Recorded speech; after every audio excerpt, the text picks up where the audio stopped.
Et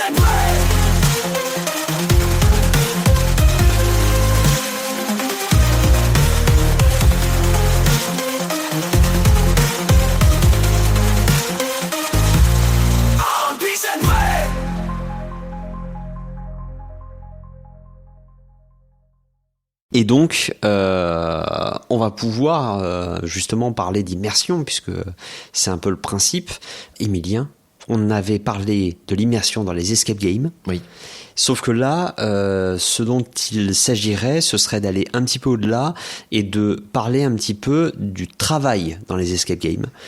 Voilà, c'est-à-dire qu'à un moment donné, on a parlé du fait que toi, tu étais game master, Ouais. c'est-à-dire que tu te charges d'accueillir les gens, d'animer la séance, mais pas que. C'est ça. Il y a un travail en amont et en aval d'une séance, et pour le coup on est sur quelque chose qui n'est pas toujours forcément bien anticipé par les clients et les clientes. C'est ça. Parce que après, c'est normal. Je veux dire, C'est ça. on peut pas trop leur en vouloir. Tout à fait. Mais est-ce que tu peux nous dire, on a une salle, la salle elle est prête, elle contient des énigmes, elle contient un thème. On a discuté dans l'épisode précédent justement de la gestion de ces thèmes-là, que ce soit horreur ou autre. Qu'est-ce qu'il faut faire? Par exemple, là, il y a une réservation sur votre salle principale. Qu'est-ce que on peut reciter évidemment l'escape game, même si c'est pas le seul à Montpellier, il y en a plein. Bien sûr, il y en a plein, mais là, du coup, étant donné que je travaille principalement à The Grand Asylum, du coup, qui se trouve à côté du parc Clémenceau. En termes de préparatifs, en tout cas de salle, quand on sait qu'on a une réservation, par exemple, dans 1 heure, ce qui se passe, c'est qu'on va fermer la salle, donc la préparer là où tu as tous les objets transportables d'énigmes, on va vérifier qu'ils soient à leur bonne position, fermer tous les mécanismes, s'assurer que tout se trouve à la bonne place, et refermer, préparer sur une salle d'horreur, évidemment, éteindre les lumières, faire en sorte que tout ne soit pas allumé pour rien, parce qu'à un moment donné, aucun intérêt, du coup. Mais voilà, c'est simplement préparer à ce que la soile soit prête à jouer. Ce qui nous demande, quand on connaît la salle, je vais dire, je sais pas, 5-10 minutes, en prenant son temps. Sinon, on la fait en moins de 5 minutes. Mais le truc, c'est que parfois, étant donné qu'on doit gérer d'autres salles, on peut pas forcément tout le temps se détacher de la session qu'on est en train de faire. Donc s'il y a une réservation de dernière minute et que la salle en question qui est en train d'être réservée n'est pas prête, et nous, ça nous fait courir. Voilà, tout simplement. Ça demande de connaître les salles par cœur, de connaître les mécanismes par cœur. Les codes par cœur. Les codes par cœur, parce que y a des cadenas, il y a des pièces justement qui vont nécessiter certains mécanismes. Bien sûr. Il y a systématiquement en plus le fait que on parlait justement de l'ambiance. On est soit sur de l'horreur, vous avez Harry Potter, il y a d'autres escapes qui vont avoir du space opéra ou tout ce qui est science-fiction, etc. Bien sûr. Donc ça veut dire des écrans, ça veut dire tout un tas de... Voilà. Je vois à ton visage que je touche au but. À quel point, en fait, puisqu'on parle de préparation, et justement, ça veut dire qu'il faut vérifier que tout est sur la bonne place, on est sur 1 heure de contenu, entre guillemets. C'est ça. Donc ça veut dire que 1 heure de contenu, on n'est pas sur 3 cadenas qui se battent en duel. Non. En vrai, ça va dépendre de la salle et de comment on gère le truc. Et étant donné que, pour le coup, nous, on est assez immersif, donc il y a quand même un scénario derrière. Vous pouvez être porté par la recherche, machin. Nous, effectivement, les salles, étant donné qu'on connaît par cœur les emplacements des trucs, on va les ranger, on sait où va quoi, et donc en 5 minutes, c'est fait. Si jamais on est amené à venir jouer la salle, admettons, étant donné que le scénario, nous, on le connaît, et on sait comment ouvrir les trucs, en 10 minutes, la salle est ouverte. Oui, d'accord. On arrive au bout de la salle. Vous avez 1 heure, effectivement, pour... arriver au bout de la salle, mais parce que vous savez pas sur quoi vous allez tomber. Donc forcément, vous avez du temps de recherche, du temps de réflexion qui se rajoute dans ça. Et en vrai, quand on y pense, en termes de vraiment résolution factuelle d'énigmes, on est sur du 10% de la session et le reste, c'est que de la réflexion et de la recherche. Oui. Et du chaos. Faut pas oublier le chaos. Oui, oui. Oh que oui.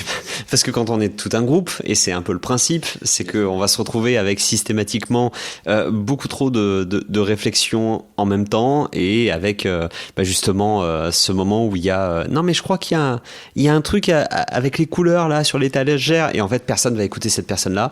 On va revenir sur ces fameuses couleurs sur l'étagère à peu près 15 minutes plus tard, après avoir épuisé toutes les autres options. Bien sûr. Voilà. Tu as déjà vu, je suppose, dans les équipes qui participent, ce moment où en fait une personne a totalement raison sur la ligne à suivre, et tout le groupe en fait ne l'écoute pas. C'est ça. Quand c'est ça, il y a deux choses. Si les joueurs sont un peu en avance par rapport effectivement au temps que nous on estime pour faire la salle, on les laisse un petit peu galérer jusqu'à ce que soit ils finissent par l'écouter, soit on intervienne en mode il a raison en fait, faudrait peut-être l'écouter à un moment donné.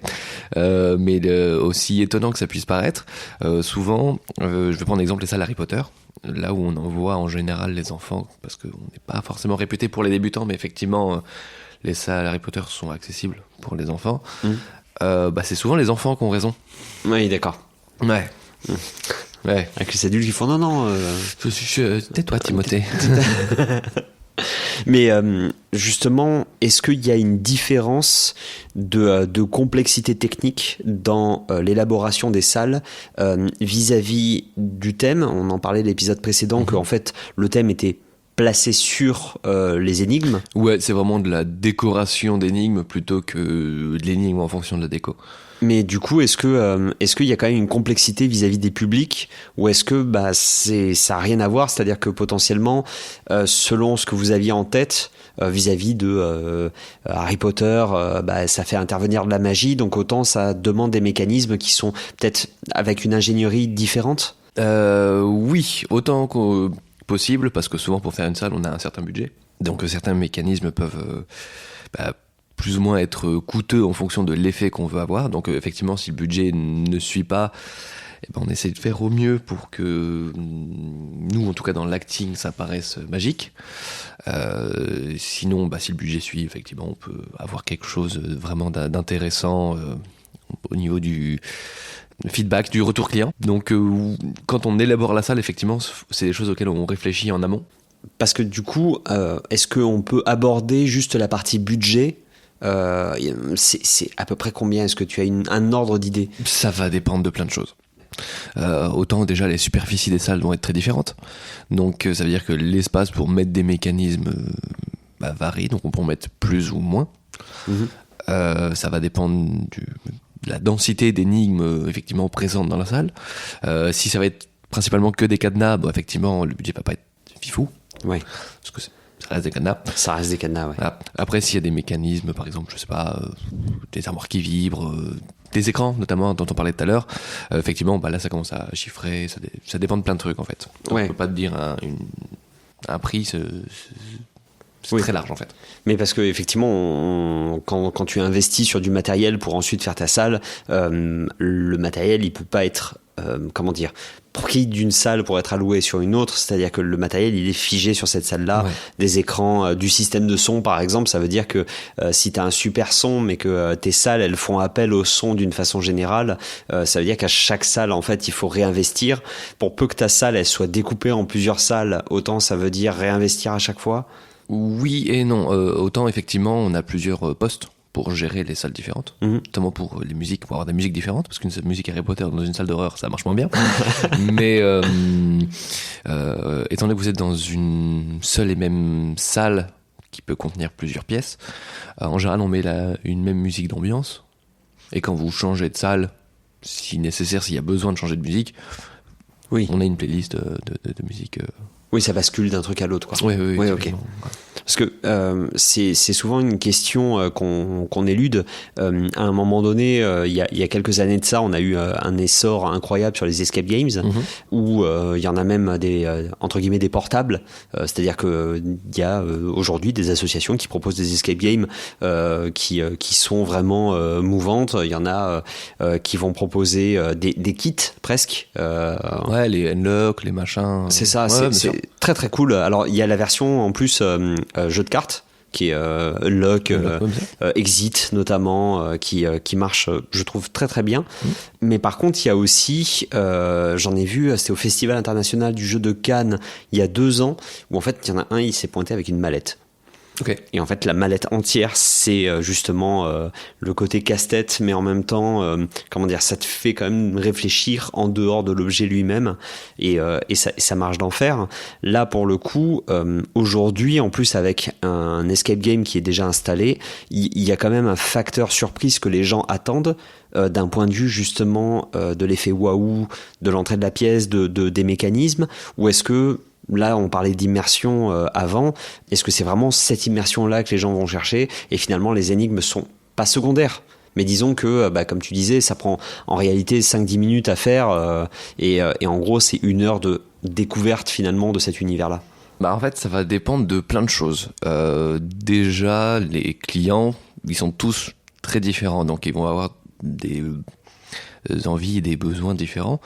Donc à ce moment-là, soit c'est des gens qui connaissent l'établissement et qui viennent effectivement pour l'immersion, découvrir les salles parce que forcément on a des contenus différents avec des objectifs différents. Typiquement la salle d'horreur, c'est vraiment pour se faire peur. D'accord. Voilà. Par contre, si vous venez pour faire un escape, pour vraiment de la réflexion, on va vous proposer peut-être une autre salle, genre la 2e salle Harry Potter par exemple, ou si vous voulez de la réflexion mais avec un élément perturbateur pour rester un peu sur le thème de l'horreur, vous avez la salle sur le Joker par exemple. Ça va dépendre de plein de trucs, d'où le fait que vous puissiez appeler. Déjà nous on peut vous renseigner sur effectivement ce que vous cherchez. Après si vraiment vous vous laissez porter juste par la thématique, pour le coup peu importe ce que vous avez le contenu de la salle, vous ce que vous cherchez c'est vraiment l'ambiance, donc nous effectivement on le fournit via l'immersion. Attention par contre effectivement à vérifier la difficulté de la salle, parce que pour le coup on n'a pas les mêmes niveaux de difficulté sur les salles, donc effectivement si vous êtes tout jeune joueur qui découvrez l'escape game et vous prenez une salle à 8 sur 10, vous risquez de vous manger les dents, vous risquez de pas arriver au bout, c'est compliqué. C'est compliqué, ouais. D'autant plus que je me rappelle avoir fait un escape game où la salle était relativement petite. Donc tu dis ça va, il y a une armoire sur dès que tu rentres, il y a une armoire, il y a un machin, il y a donc en vrai on dirait une espèce de petit salon. Et puis au fur et à mesure, passer la 30e minute, on finit par découvrir quelque chose. Et en fait, au moment où on découvre enfin le code, on rentre le code, ça nous montre une espèce de poignée. On presse sa poignée et là, il y a un cliquetis dans l'armoire. Et en fait, il y a une autre pièce. Il y a ce moment du oh. Parce que toi tu sais depuis le départ en fait, quand toi tu parles tu dis voilà si vous êtes en avance, en retard, etc. Mais toi tu sais bien sûr voilà. Oui. Mais les gens non. C'est pour ça que c'est une question du coup ça m'y fait penser, c'est une question très pertinente que des gens me demandent, pourquoi il n'y a pas de timer dans la salle. Déjà pour plusieurs raisons. Déjà c'est pas forcément immersif. Oui c'est vrai. Et avoir le temps, c'est il nous reste une demi-heure, ok, vous allez vous mettre la pression, sauf que vous ne savez pas le nombre d'énigmes qu'il y a dans la salle. C'est-à-dire que qu'il te reste une demi-heure, oui, mais ça se trouve la fin de la salle est dans 5 minutes, ça se trouve elle est dans effectivement 40, et là effectivement c'est le stress, mais ça vous met juste un élément qui vous sert à rien pour les énigmes, donc on n'en met pas. Oui. Je vois. Ce qui va m'intéresser notamment, c'est la partie ingénierie, pour voir un petit peu comment est-ce que vous concevez d'un point de vue technique les décors, la conception d'un point de vue pratico-pratique et pas game design. C'est-à-dire que quand on arrive dans une escape game, quand on veut en faire, la plupart du temps, peu importe l'escape, on arrive en tant que consommateur.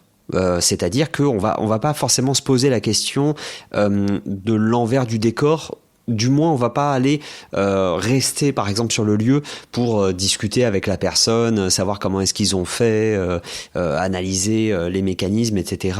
Et c'est vrai que selon les décors, on a certaines escapes qui vont avoir vraiment ce côté très salon 19e, par exemple. Bon, on se doute qu'ils sont allés acheter des meubles sur les brocantes et les machins, les vide-greniers. Jusqu'à là, c'est facile. Par contre, c'est sur les énigmes elles-mêmes qui, des fois, font appel à des mécanismes qui sont un peu étonnants.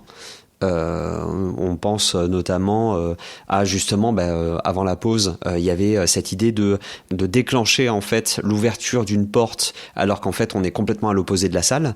On est en termes d'ingénierie sur un côté maman j'ai raté l'avion avec des espèces de fils et des poulies cachées, ou est-ce qu'on est vraiment sur quelque chose qui va nécessiter entre guillemets de l'ingénierie, c'est-à-dire avec des mécanismes un peu pointus? J'ai envie de dire les deux.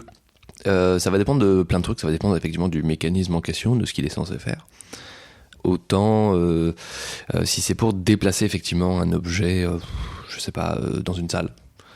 Vous êtes sur une salle d'horreur, à un moment donné un élément qui est, je sais pas, posé au sol contre un mur et voué à se lever, se déplacer dans la salle, comme si, vous savez, les objets étaient possédés, ils se déplaçaient. À ce moment-là, effectivement, ça va être du câblage, ce genre de choses-là avec des poulies, des trucs dans le genre. Autant si c'est effectivement une porte qui est censée s'ouvrir, ça peut être mécanique, ça peut être à base de piston, ça peut être à base d'air comprimé, ça peut être plein de choses. Ça va dépendre effectivement de l'espace dont on dispose pour installer le mécanisme, du rendu qu'on veut avoir, et de l'ambiance effectivement de la salle, histoire que ça fasse pas trop bizarre. Ok, mais ça vous demande quand vous concevez la salle d'y réfléchir avant. Est-ce que parce qu'on avait discuté avec un game designer il y a plusieurs années de ça, qui en fait travaillait plutôt sur la mécanique elle-même, c'est-à-dire qu'en fait il voyait un système de piston dans un vide-grenier pour le coup, plutôt que d'acheter les meubles, en fait la personne achetait justement la mécanique, ce qui fait que derrière tu fais exprès de l'utiliser dans la salle, et des fois c'est de là-dessus que tu t'appuies, mais ça te demande quand même de sacrées compétences de bricolage, puisque là on parle pas simplement de mécanisme, on va aller vers de l'électronique, tu vois. Comment est-ce que vous arrivez justement à gérer tout ça? Vous avez des intervenants extérieurs? Oui, pour vraiment les gros trucs dans ce genre-là, ouais, on a une entreprise qui vient faire des réparations, qui est spécialisée dans ce genre de choses-là. Escape, pas que, aussi, même pour du design, des fois de certaines choses. Mais après, quand c'est de la petite électronique, vraiment un câble par exemple qui se débranche par inadvertance, nous on peut être amené à effectivement le remettre. Quand c'est vraiment des petits trucs, on s'en occupe nous, de la maintenance plutôt que de la réparation. Après, quand effectivement la salle, à force d'utilisation, commence à vieillir, parce qu'il y a des mécanismes qui vieillissent et qui finissent par mourir, à ce moment-là on fait effectivement intervenir quelqu'un si on n'est pas capable de le faire. D'accord. Le but n'était pas de prendre le jus ou de casser encore plus la salle. Voilà, on fait venir des professionnels. Mais là, par exemple, sur une conception de salle, ça peut donc faire intervenir des mécanismes plus ou moins complexes. À quoi est-ce que... imaginons demain, il y a quelqu'un qui nous écoute et qui se dit « Tiens, j'aimerais bien concevoir une salle un peu sympa. À quel niveau de complexité on peut s'attendre? Parce que souvent, l'escape game, on imagine l'enveloppe fermée avec un petit cadenas à 3 €. Et débrouille-toi. Et débrouille-toi, voilà, c'est ça. Et t'as une enveloppe avec un truc caché sous le canapé. Non, pas sous le canapé, on n'a pas le droit de soulever le canapé. Non. Alors, tu n'as pas le droit de le déplacer, tu n'as pas le droit de le soulever, mais rien ne t'empêche de fouiller en dessous. Ah oui. Il y a, effectivement, tu ne peux pas fouiller en hauteur parce qu'il faut penser aux personnes qui sont de petite taille. Et puis surtout, s'il y a quelque chose qui est vraiment en hauteur et que tu tires dessus sans faire exprès et que ça te tombe sur la figure, chèque. Oui, mais, ça peut faire mal, ouais. Mais ça peut faire mal. C'est pour ça qu'on vous dit de pas fouiller en hauteur. Lève pas les bras. Mais tout ce qui est au sol, alors pas trop au sol parce qu'il y a des gens qui peuvent venir en fauteuil. Tout à fait. D'ailleurs, on pourra parler des accès PMR un peu plus tard, en fonction des salles. Mais si c'est, allez, j'irai à 15-20 cm du sol, tu peux effectivement mettre quelque chose à trouver, à fouiller, même si c'est très rare. Même si, c'est très rare. Et en termes de complexité d'énigmes, en termes d'ingénierie, à quoi est-ce qu'on s'attend? On a mentionné les polis, les trucs comme ça, mais sur un, entre guillemets, haut niveau. Est-ce que tu peux nous décrire une mécanique hors contexte? Je sais pas, sur un budget, admettons que tu as un budget illimité. Je te le souhaite. Oui, je le souhaite. Je sais pas, tu fais une salle pirate. t'es dans une cale de bateau, tu peux faire en sorte que la salle tangue. Ok. À base de pistons au niveau du sol, enfin, après, que sais-je. On peut imaginer, non mais on peut imaginer un truc comme ça. Dans l'imagination, tu peux faire un truc dans ce genre-là, avec des enceintes, tu fais de bruit qui clapotent sur la coque du bateau. Tu peux vraiment aller dans l'immersion, vraiment pousser de la salle comme ça. Autant tu fais une salle alien, tu vois, où t'as des conduits, t'as peut-être un truc qui se déplace, qui fait genre, il y a un truc dans les conduits, et à certains temps précis, t'as de la fumée qui se dégage, t'as des liquides qui coulent. Ça peut aller sur plein de trucs, comme ça dépend du budget en fait, tout simplement. Oui. Et de l'imagination que tu as sur comment pallier enfin de l'effet que tu veux donner à la salle et comment le faire. Oui, parce que presque l'enjeu justement, c'est de fonctionner avec des budgets qui vont être entre guillemets réduits, parce qu'une salle, mine de rien, si on est sur des gens qui vont intervenir, des sociétés extérieures, ça chiffre extrêmement vite de suite.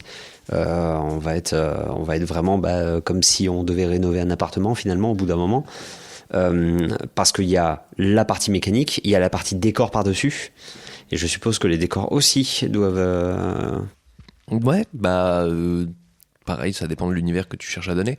Si c'est un univers connu, genre Harry Potter, typiquement, effectivement, t'as des objets de licence, de machin, donc tu payes ça. Après, si c'est vraiment une salle sans thématique précise, entre guillemets, enfin pas d'un univers connu, là c'est de l'interprétation à toi, et effectivement tu peux réduire les budgets sur ce genre de choses-là. Et par rapport à cet accueil-là, j'ai entendu parler d'escape game qui était très très poussé d'un point de vue technique, où justement on avait un désamorçage de lancement de fusée, où tu vois en fait par la fusée qui en fait est réalisée sur Unreal Engine 5, voilà, on est sur des trucs. Je vois que ça te plaît comme idée. Bien sûr. Bien sûr. Donc on est sur des trucs qui sont très poussés. Il y a le fait d'être au pilotage d'un sous-marin où on va sentir justement ce truc-là. Est-ce que toi, c'est quelque chose vers lequel tu irais, ou justement, vu que vous avez cette particularité de l'immersion, est-ce qu'à un moment donné, c'est pas un peu comme le cinéma d'horreur, c'est-à-dire que parfois l'efficacité passe par l'économie de moyens plutôt que d'en envoyer plein la tête de partout? Ça peut être des solutions. Après, comme je disais, ça dépend de ce que veut le client. Nous, on reste quand même un escape game, donc des énigmes, la résolution de scénarios, avec un élément en plus d'acting. Après, si effectivement les joueurs cherchent un truc ultra immersif, quitte à sauter le côté énigme, à ce moment-là, effectivement, il y a des entreprises qui existent où c'est vraiment vivre un scénario. C'est un peu comme aller au parc d'attractions. En vrai. T'es pas vraiment là pour réfléchir, mais vraiment plus pour vivre l'expérience du truc. Il y a des endroits comme ça. Nous, pour l'instant, en tout cas, c'est pas voué à ce qu'on soit aussi dans l'acting et dans le... Non, aussi poussé en termes de sautage d'énigmes et vraiment faire que de l'immersion. À ce moment-là, ça reviendrait à faire du jeu de rôle, tout simplement. Ouais. Mais voilà. Oui, pourquoi pas, mais ouais. Oui, c'est ça, c'est pas dans nos intentions en tout cas. Mais ça vous est déjà arrivé justement de pas aller jusque là où vous auriez pu aller en termes techniques, parce que en fait l'effet suffit en tant que tel, ou que justement il faut réserver de la place à l'acting. C'est-à-dire que vous, en plus, vous débarquez dans les salles. Ça veut dire que là où il y a d'autres salles qui, dans leur conception, vont avoir besoin de justifier, par exemple, l'arrivée du Game Master, puisqu'il y a des interactions. Quand vous êtes dans la salle pendant 1 heure, vous avez quand même quelqu'un qui vous parle. Vous avez notamment, quand c'est le 19e siècle, à la rigueur, vous avez le vieux téléphone qui peut se mettre à sonner, donc on vient vous parler.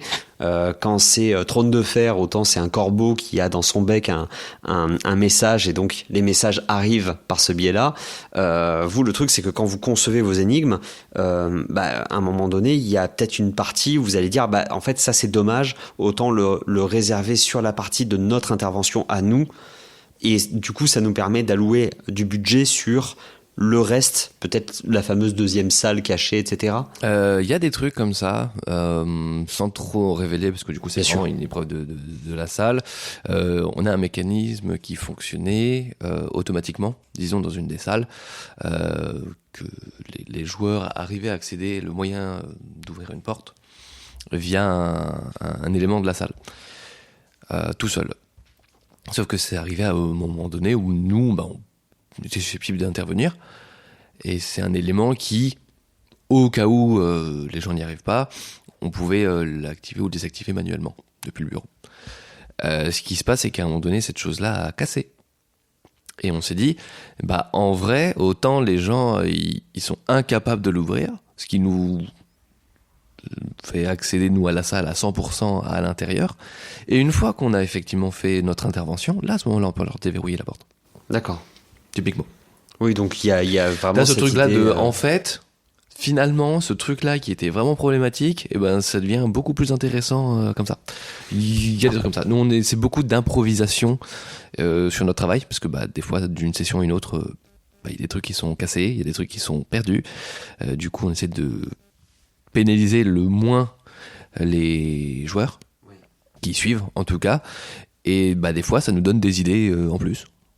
Alors, je ne vous invite pas à casser et à prendre des trucs de la salle, mais si ça arrive, déjà soyez soigneux s'il vous plaît, mais surtout, merci.